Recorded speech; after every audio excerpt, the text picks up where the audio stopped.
플랜테리어 아이디어도 하나씩 시도해보고 이제 막 식물 키우기에 재미를 붙여가는 요즘, 제가 보는 유튜브의 추천 영상들에는 화초에 생기는 각종 벌레들에 대한 영상들이 뜨기 시작했어요. 아직까지 벌레를 본 적이 없는 제가 만약 벌레가 나온다면 이를 어찌할까요? 하지만 식집사 초보인 저는 벌레를 보아도 이게 벌레인지 모를 것 같은데 벌레가 생기지 않으려면 어떻게 해야 하는 걸까요? 최근에 가장 많이 추천에 뜨는 뿌리파리 퇴치에 관한 영상들을 보고 저는 이 벌레를 예방하려면 어떻게 할 수 있는지 조사를 시작했답니다. 아직까지 벌레 따위를 1도 만나보지 못한 식집사 초보님들에게 제가 조사한 정보를 나눌게요. 지금 샵에 있는 몬스테라랑 그 다음에 거북 알로카시아 물을 주고 있습니다. 제가 그 전에는 이 윗부분에다가 항상 이렇게 물을 부어줬었는데요. 얼마 전부터 이 화초를 키우면 벌레 같은 것들이 생길 수 있다, 그런 영상이나 이제 벌레 퇴치법 이런 것들에 대해서 관련 검색어가 많이 뜨기 시작하더라고요. 그래서 혹시나, 아직까지는 이제 저는 벌레가 생기거나 이러진 않았어요. 그런데 만약에 벌레가 생긴다면은 제가 이거를 어떻게 퇴치를 할 것인가, 초보 식집사로서 이 벌레나 이런 거를 잘 구분도 못하고 어떤 벌레가 어떤 식으로 잎에 영향을 끼치는지 알지 못하기 때문에 어떤 약을 써야 할지도 잘 모를 거기 때문에 애시당초 벌레가 생기지 않도록 하는 것이 좋겠다 라는 생각에서 벌레 관련 영상들을 많이 보았습니다. 뭐 이렇게 영상을 보시다 보면은 굉장히 카더라 영상이 굉장히 많아요. 뭐 이렇게 하면은 벌레를 없앨 수 있다, 뭐 이렇게 하면은 벌레를 퇴치할 수 있다, 뭐 이런 것들을 많이 보는데, 물론 이제 그 중에 제가 보는 영상 중에는 전문가적인 지식을 가지고 하시는 분들도 있지만 대부분 취미로 이렇게 화초를 키우시거나 이러신 분들이 많이 하시는 경우가 대부분이고, 그 다음에 이제 쇼핑몰 이런 거, 쇼핑몰 운영하시는 분들도 간혹 거기에 관련된 영상을 올리시긴 하지만 가정에서 이렇게 기르는 상태에서 벌레가 생기는 거랑, 그 다음에 원예를 직접 관리하시는 분이, 그런 농장 운영하시는 분이 벌레를 퇴치하는 방법이랑 굉장히 다를 거예요. 왜냐하면 비닐하우스나 이런 환경하고 이제 개체수나 이런 거를 따져봤을 때 그런 부분은 굉장히 다를 것이기 때문에 가정에서 관리할 때는 어떤 식으로 하면 좋을지에 대해서 이제 영상을 많이 찾아봤습니다. 제가 본 이제 영상 중에서 제가 생각했을 때 초보로서 과학적인 근거로 전문가적 지식을 가지고 가정에서 이렇게 벌레나 이런 것들을 관리하기 가장 좋은 것에 관련된 영상, 그 다음에 약품 어떤 걸 쓰면 좋은지에 대해서 찾아봤는데, 사실 약품 같은 경우에는 제가 아직까지 벌레를 직접 보거나 벌레에 피해된 잎을 발견하지 못했기 때문에 만약에 피해가 있다고 해도 제가 그게 원인을 찾기가 굉장히 힘들 거예요. 어느 정도 경험이 생기기 전까지는. 그래서 이제 관련 영상을 찾아보는 것으로 일단은 대처를 하면서, 만약에 벌레가 생긴다면 이제 즉각적인 그 방법은 어떻게 하면 좋겠다 정도만을 제가 지금 보고 있습니다. 영상은 이제 찾아본 영상 중에 그 굉장히 전문가적 지식을 가지고 가정에서, 집에서 이렇게 정말 집 안과 그 다음에 가든에서, 이제 야외 가든에서 정말 수많은 화초를 기르시는 분, 그런 영상들을 보면서 이제 가장 과학적인 근거로 제가 설득될 수 있는 그런 내용으로 뿌리파리 퇴치법에 대해서 설명하신 분의 영상을 몇 개를 찾아봤어요. 그런데 대부분 이제 뿌리파리가 이제 여름에 많이 생긴다고 하고, 한국 같은 경우에는, 한국에서 화초를 기르시는 분의 경우에는 이제 날씨 때문에 여름이 습하고 특히 장마철 이럴 때 화초에 뿌리파리가 생긴다고 합니다. 이제 뿌리파리 성체 자체는 화초에 어떠한 영향을 미치는 건 아니지만은, 집안에 날파리들이 이제 왔다 갔다 하거나 화초 주위에 파리가 이렇게 초파리 같은 것이 막 왔다 갔다 하면은 상당히 기분이 안 좋겠죠. 싱그러움을 느끼기 위해서 화초를 기르는데 벌레가 득실거리면은 사실 이제 애시당초 플랜테리어를 하는 목적 자체가 없어지는 거잖아요. 그래서 이제 뿌리파리 같은 것을 예방하는 것을 많이 보았고, 그 다음에 이제 뿌리파리가 만약에 생겼다면 어떤 식으로 조처하면 좋은지. 그런데 이제 그 뿌리파리에 대해서 여러 가지 자료를 찾아보니까 이 뿌리파리 성체 자체는 사람이나 동물에게 해가 되진 않는다고 해요. 그냥 성가실 뿐이죠. 그리고 왠지 좀 더러운 것 같은 그런 느낌?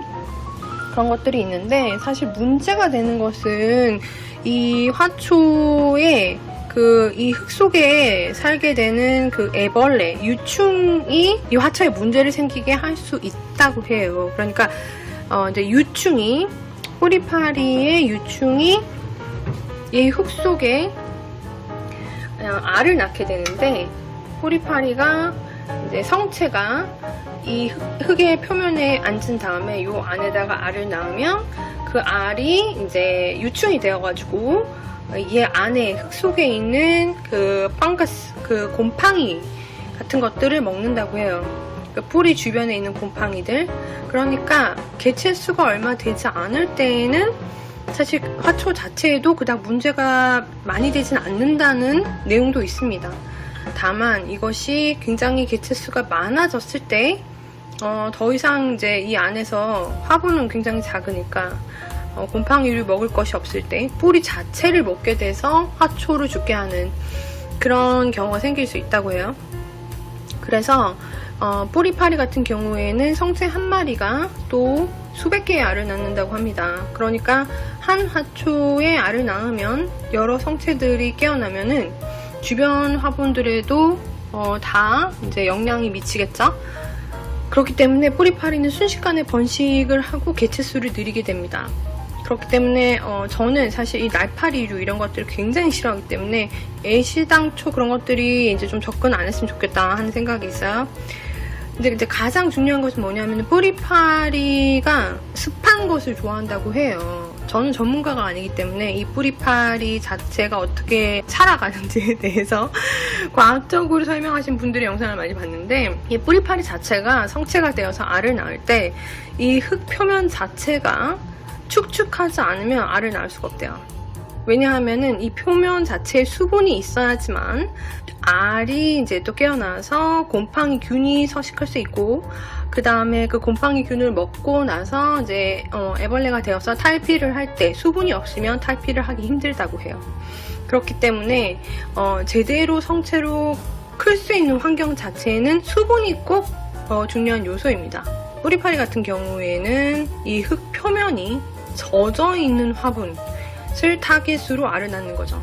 그렇기 때문에 이 집안에서 화초를 키우면서 습하지 않게 관리하는 것이 굉장히 중요하다고 해요. 근데 이제 습도를 좋아하는 그런 화초들도 있을 수 있고, 습하게 유지를 해주거나 물을 좋아하는 화초들이 있을 수 있죠. 그런데 이제 초보 같은 경우에는 그냥 물을 막 들이다 붓는단 말이에요. 저 같은 경우에도. 그런데 이제 제가 봤을 때 가장 설득력 있는 그 예방이나 관리법은 이랬습니다. 만약에 뿌리파리가 생겼다면은 뿌리파리 자체의 성체를 잡는 것도 중요하고요.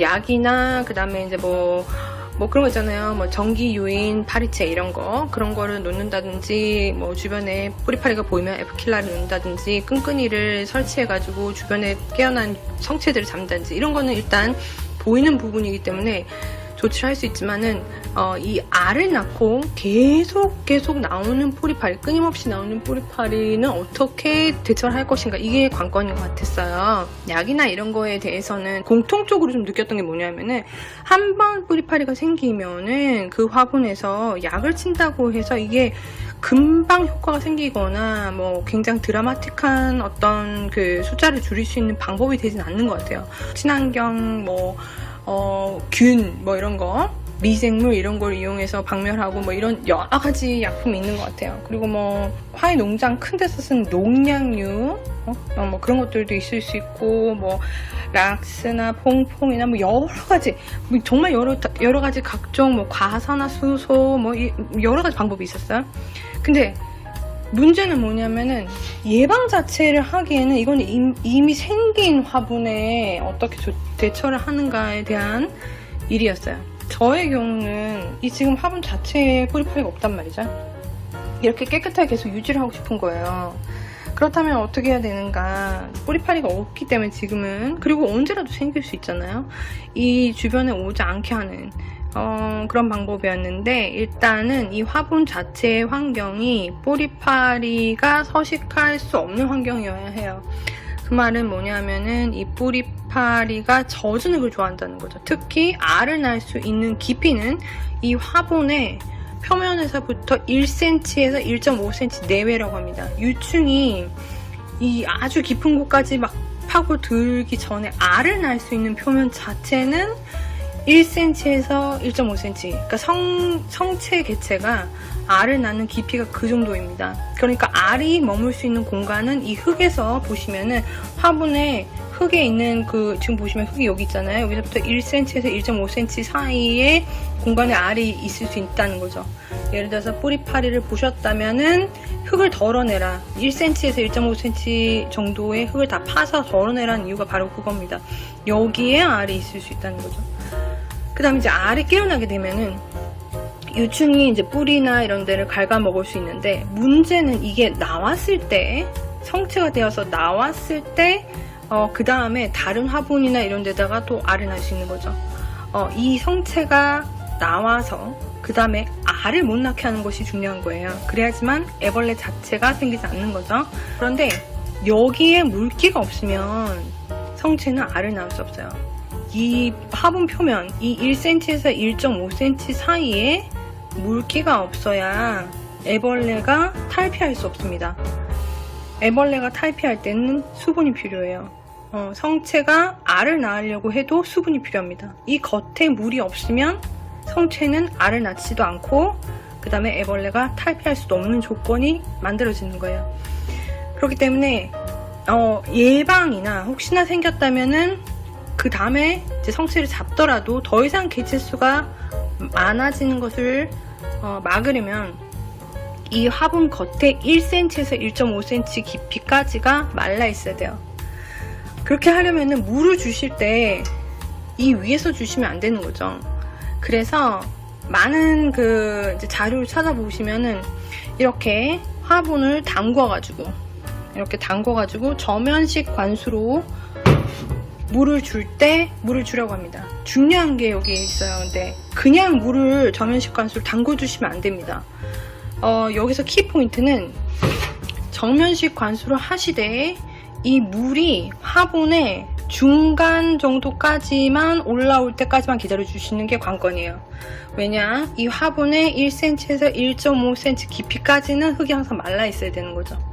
수분은 뿌리가 이 물을 올릴 수 있을 정도면 됩니다. 그렇기 때문에 저면식 관수로 물을 주시되 이 흙의 화분의 반 이상 이 정도까지만 물이 올라올 수 있을 정도로만 기다려 주셔야 돼요.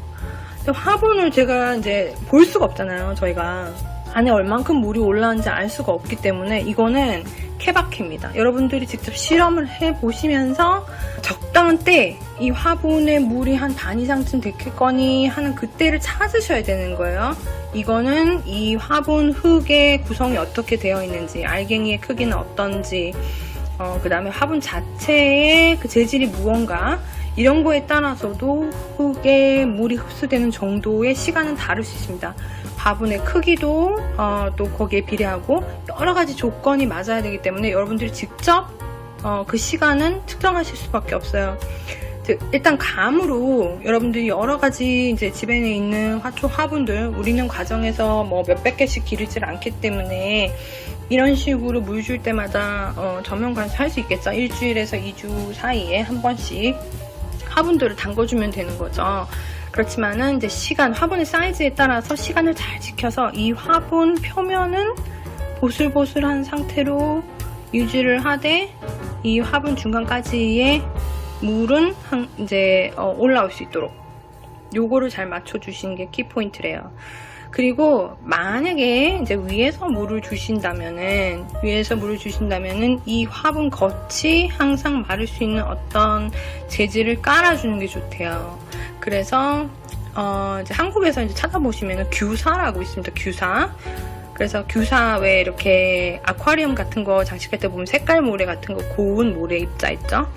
요거를 대략 한 1cm 정도로 화분에 깔아주시는 것도 방법이래요. 왜냐면은 교사 같은 경우에는 고온 모래이기 때문에 금방 물이 마릅니다. 물을 위에서 주더라도 물이 마르고 1cm 정도 두께가 항상 마른 상태로 무언가가 위에 덮여있게 되는 거죠. 그렇게 되면은 위에 겉흙이 항상 말라있기 때문에 성체가 알을 낳지 않는다는 거예요. 위에서 물을 주더라도. 그렇게 관리하는 두 가지 방법. 제가 봤을 땐 예방법이나 이제 어느 정도 개체수가 많지 않았을 때 금방 처리를 하는 방법 중에 요 두 가지 방법이 가장 과학적인 근거를 가지고 설득력 있게 저한테 다가왔습니다. 저는 지금 그래서 이렇게 저면식 관수로 물을 주기 시작했어요. 보시면 지금 여기 겉에 흙은 말라있고 물은 줬는데 제가 이거를 초보이기 때문에 어떻게 가늠하냐면은 이 무게, 화분의 무게로 가늠하고 있어요. 지금 제가 쓰는 이 재질이 이게 사기 재질입니다. 그렇기 때문에 사기 재질에 굉장히 가벼운 흙을 썼기 때문에 물이 바싹 마른 상태에서는 꽤나 가벼워요. 근데 이제 물을 먹으면은 이게 어느 정도 무거워집니다. 꽉 차서 물을 먹었을 때 그 그람수, 그 다음에 무게감 이걸 측정한 다음에 그 다음에 한 반쯤 물을 먹었을 때의 그람수 또는 무게감. 저는 화분의 크기가 거의 비슷해요, 다. 그리고 화분 수가 많지 않고 특히나 샵에는 이 화분밖에 없어요. 그래서 대충 반쯤 정도 물이 들어갔을 때의 무게를 알 수 있습니다. 그렇게 해서 제가 전문 관수를 시작했어요. 제가 물을 다 주고 화분들을 이제 이 샵 앞으로 가져왔는데요. 제가 보니까 여기 지금 새싹이 또 나려고 하고 있습니다. 이 몬스테라 새싹이 또 나오려고 하고 있어요. 그리고 또 다른 변화를 보시면은 여기에 여기 곤충뿌리가 생겨서 땅에 박혔습니다. 제가 또 여러가지 자료를 찾아보니까 이 공중뿌리가 땅에 박히는 게 중요하더라고요. 그리고 이제 모스포를 만들어 주게 되면은 이 공중뿌리가 모스폴에 착생해서 수분과 영양분을 빨아들일 수 있어야 한다고 해요. 여기 보면은 또 공중뿌리가 나왔죠? 지금 공중뿌리들이 잘 나오고 있는데 이게 높이가 올라가면 올라갈수록 이런 에피파이트, 이렇게 착생식물은 이 어딘가를 이렇게 붙잡아주면서 영양분과 수분을 흡수할 수 있으면 이파리가 훨씬 커진다고 해요. 그래서 나중에 모스포를 세워주고 모스폴 자체에 수분이 좀 있으면은 여기 요 공중뿌리가 착생을 할 수 있게 되는 거죠. 여기 보시면은 지금 요 공중뿌리는 땅에 박혔고 요거는 원래 있던 거예요. 처음 화분 놨을 때. 그리고 여기 새로 나는 공중뿌리가 보이죠? 지금 화분 사이즈가 작기 때문에 저는 모스포를 박을 수가 없어요. 지금 나무젓가락으로 일단 해놨는데 나중에 이게 좀 성장해서 모스포를 넣어줄 수 있을 정도가 되면은 큰 화분에서 요걸 지지하면서 모스폴에서 감아갈 수 있도록 한번 만들어 볼 생각입니다. 그 다음에 요 지금 거북 알로카시아, 이건 처음 왔을 때 잎이 많이 상해서 왔었는데 여기 보시면 제가 처음에 물 주는 법을 잘 몰라서 과습으로 잎도 까맣게 되고 막 잘라내고 이랬는데요. 지금 새 잎이 돋아나기 시작했어요. 여기 보시면은 지금 여기서 새 잎이 이렇게 이만큼이나, 이건 언제 자라는 거냐고 제가 말했던 그 식물입니다. 이렇게 잘 자라고 있네요. 제가 길러보니까 저는 아직 이걸 기른 지 얼마 되지 않았기 때문에 물을 너무 좋아하지 않나 봐요, 얘는. 잎 자체도 좀 두껍고, 잎 자체가 두꺼우면 수분을 스스로 좀 가지고 있기 때문에 물을 자주 주지 않아도 된다고 하더라고요. 근데 제가 이제 이거를 언제까지 물을 안 줘도 되나 한번 기다려보긴 했는데 이 거북 알로카시아는 딱히 제가 어떤 이파리에서 신호를 잘 보질 못하겠어요. 그러니까 어떤 식물 같은 경우에는 제가 뭐 필레아 페페나 수박 페페 같은 경우에는 수분이 모자라면 잎이 처진다든지 이런 현상이 있던데 얘는 이 수분이 모자라는 그 신호를 제가 아직 모르겠습니다. 뭔지. 그래서 너무하다 싶을 정도가 되면은 제가 물을 주기 시작했어요. 제가 보니까 얘는 물을 그닥 좋아하지 않나 봐요. 그래서 그냥 굉장히 좀 뭐랄까 선인장 정도로 여기면서 기르고 있습니다. 잘 모르기 때문에. 그 뒤로는 어쨌든 이 잎끝이 더 이상 막 까맣게 되진 않는 것 같아요. 제가 처음 이렇게 막 까맣게 된 잎을 잘라준 이후로는 막 과습 때문에 이 잎이 막 까맣게 되거나 이러진 않는 것 같아요. 요거는 지금 샤플레라 홍콩 여자입니다. 요건 제가 분갈이 해준 뒤로 잎이 커지고 있는데 제가 예전에 이제 요 식물을 가지치기 해준답시고 이거 제가 잘랐는 건지 아니면 원래부터 이랬던 건지 제가 잘 모르겠습니다만 여기 보면은 여기 저는 몰랐는데 요게 지금 잘려 있더라고요. 제가 자른 건지 하여튼 봄가지가 잘린 것 같습니다. 네. 그래서 어떤 이제 식물 같은 경우에 저는 이제 이걸 구분하는 법을 아직 잘 모르겠어요. 가치기 해줄 때 어떤 부분을 잘라야 되는지 이런 걸 잘 모르는데 이 셰프들 같은 경우에는 본가지를 중심으로 이제 제가 여러 영상을 보니까 얘가 자라나는 것이 대부분 이 본가지를 중심으로 이렇게 뺑글뺑글 돌아가면서 이파리가 나오더라고요. 보시면 본가지를 타고 가지가 하나 나오고 또 가지가 하나 나오고 가지가 하나 나오고 이런 식으로 본가지를 타고 동글동글동글 계속 이파리가 이렇게 나오나봐요. 예를 들어서 이 본가지에서 요 가지를 잘라주면 여기 노드에서 새로운 순이 나옵니다. 요 노드, 요 사이 여기 보시면은 요걸 잘라줬어요. 요걸 자르니까 본가지하고 요 가지 사이 여기에 지금 무언가 생기는 게 보이죠? 요게 노드입니다. 여기서 또 올라올 거예요. 근데 지금 이거는 본가지가 계속 올라가고 있는 거기 때문에 얘는 키가 계속 커지고 있는 겁니다. 이 본가지 자체를 제가 건드리지는 않았나 봐요. 그런데 여기 지금 본가지를 제가 건드린 게 있잖아요. 이쪽에. 이거 제가 건드린 건지 원래 이랬는지 모르겠는데 여기 보시면 요거는 지금 본가지가 잘라진 거예요. 그런데 여기 지금 뭔가가 막 생기고 있습니다. 이게 어쩌면 본가지를 자르면 가닥이 더 많아지고 옆으로 풍성해지는지 그걸 잘 모르겠어요. 제가 실수로 잘랐는지 아니면은 알고 잘랐는지 아니면 원래 잘라져 있었는지 제가 기억이 잘 나지 않지만 어쨌거나 요걸 관찰하면은 본가지를 잘랐을 땐 몇 가닥이 나오는지 그걸 볼 수 있겠네요. 그리고 지금 이 셰플라 같은 경우에는 주변이 굉장히 습하면 요 노드 사이에서 잔뿌리가 나오기도 해요. 여기 보시면 제가 이 분갈이를 잘 못해서 굉장히 쓰러진 상태로 요걸 심었어요. 이쪽에. 그리고 여기 노드가 막 묻힐 정도로 이렇게 심어놨죠?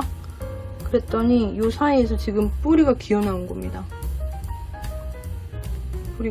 잔뿌리가 막 여기서 기어나온 거예요.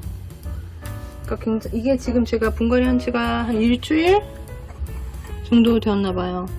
그러니까 잔뿌리가 굉장히 잘 납니다. 얘는 이제 주변이 습하면은 이 공중뿌리나 잔뿌리가 저절로 생길 수 있나봐요. 그렇게 습한 환경을 만들어줘서 잔뿌리를 막 내리기도 할 수 있을 것 같습니다. 모르겠어요. 제가 나중에 한번 시도해 보려고 합니다.